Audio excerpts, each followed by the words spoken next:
ए बात नहीं बीच में। चलो भाई एक तुम्हारे को काम की बात बताता हूँ, इनको दोनों नमूनों को इनको भी बताता हूँ और भी जो सुन रहे हैं उनको भी बताता हूँ।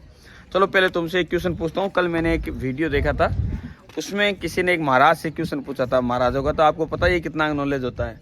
तो महाराज से क्वेश्चन ये था, आप दोनों को बताना पहले आंसर, कि चमड़े का जूता बनता है और चमड़े की ढोलक बनती है। बात समझी? चमड़े का जूता बनता है, चमड़े की ढोलक बनती है। जूता मंदिर के अंदर प्रवेश नहीं करने देते, उसको गलत भी मानते हैं, लेकिन ढोलक तो मंदिर के अंदर रहती है, वो भी तो चमड़े की बनी है किसी जीव के। तो ऐसा क्यों? वो तो पैरों में कहाँ चलती है, वो तो ऊपर से गले में लेके पैर। नहीं आप संतोषजनक आंसर दीजिए। भाई ढोलक है, में रहती है। मैं गले में रहती से मतलब नहीं, जमीन पे भी बजाते हैं ढोलक को। मैं तो ये बोल रहा हूँ चमड़े की बनी ना वो भी। इसका एक उदाहरण है मेरे पास। मैं ये बोल रहा हूँ बनी तो वो चमड़े की है ना। पहले बताओ चमड़े की, हाँ उदाहरण लेंगे बाद में। चमड़े की बनी है तो ढोलक भी चमड़े की, जूते की चमड़े का बनता है। तो जो जूता चमड़े का पहनता है ना उसको बोलते हैं तो गलत कर रहा है। चमड़े का जूता या पर्स नहीं रखना चाहिए, हिंदू धर्म में ऐसा बोलते हैं। लेकिन फिर ढोलक भी तो चमड़े की है, उसको मंदिर में कैसे रख देते हैं बता? वो अब खुद की किस्मत रहती है अपनी अपनी। नहीं अभी पत्थर भी तो है, एक पत्थर तो वहाँ पे पूजा होता है, एक पत्थर फोड़ने नहीं, लेकिन दूसरे पत्थर को कोई अपमानजनक थोड़ा ना बोलता है। मैं ये बोल रहा हूँ चमड़े का जो जूता रहता है, चमड़े का पर्स रहता है, उसको बोलते हैं कि सही नहीं है ये।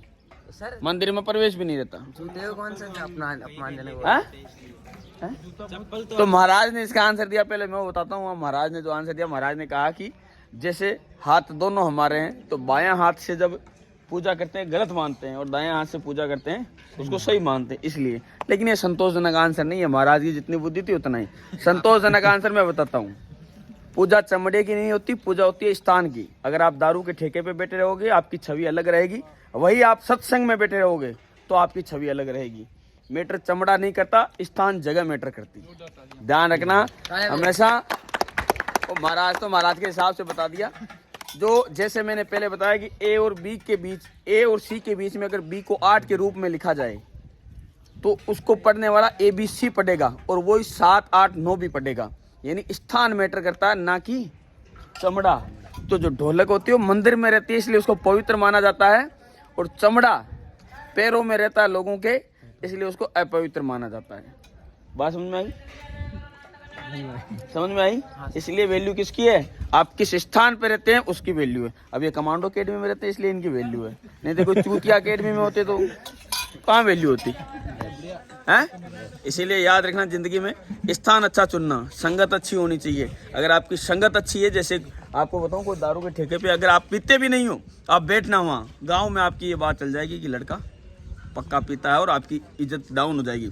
वही आप गांव के 2-3 अच्छे लोगों के पास में, जो जिनके कार्य अच्छे हैं उनके साथ में रहिए।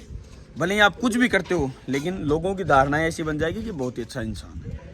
इसीलिए पूजा स्थान की होती है ना कि इंसान की। कमांडो अकेडमी जरूर है।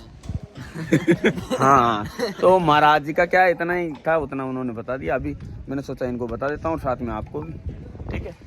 बता दे, बाकी मैसेज नहीं। अरे लाइक शेयर सब्सक्राइबर तो करो। लाइक शेयर सब्सक्राइबर वो रहने दो, आप अकेडमी में आ जाओ। और घंटी बजा दो ऐसे। ये भाई देखो कितना मौसम में प्यारा सा, बारिश शुरू हो गई अब। अरे क्यों भीग रहे हो?